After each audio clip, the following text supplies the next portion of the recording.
Emotional discrimination இது எப்பயாச்சும் கேள்விப்பட்டிருக்கீங்களா?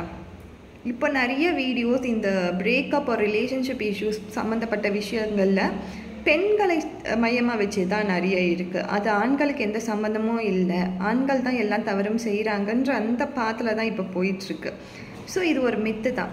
ஒரு ரிலேஷன்ஷிப் பிரேக்கப் ஆகுது அப்படின்னும் பொழுது 2 பார்ட்னர்ஸ்க்குமே ஈக்குவலான இமோஷன், பெயின் அண்ட் ஹர்ட்ஸ் தான் இருக்குது.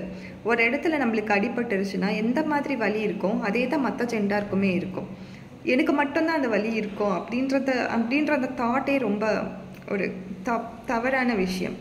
ஸோ இந்த இமோஷ்னல் டிஸ்கிரிமினேஷன் ஆல்ரெடி நம்ம சொசைட்டியில் லேபிள் பண்ணி வச்சுருக்க ஒரு விஷயம். ஆண்கள்னால் இப்படி தான் இருக்கணும், பெண்கள்னால் அப்படி தான் இருக்கணும். அதனாலேயே பல ஆண்கள் அவங்களுக்கான இமோஷன்ஸை வெளிப்படுத்த முடியாமல் இருக்கிறாங்க. ஸோ இந்த 2 ஜெண்டருக்குள்ளேயே இவ்வளோ ஒரு டிஸ்கிரிமினேஷன் இருக்குது. அடுத்த ஜெண்டரை நம்ம எப்படி அக்செப்ட் பண்ண போகிறோம், அவங்க பெயின் எப்படி புரிஞ்சுக்க போகிறோம்?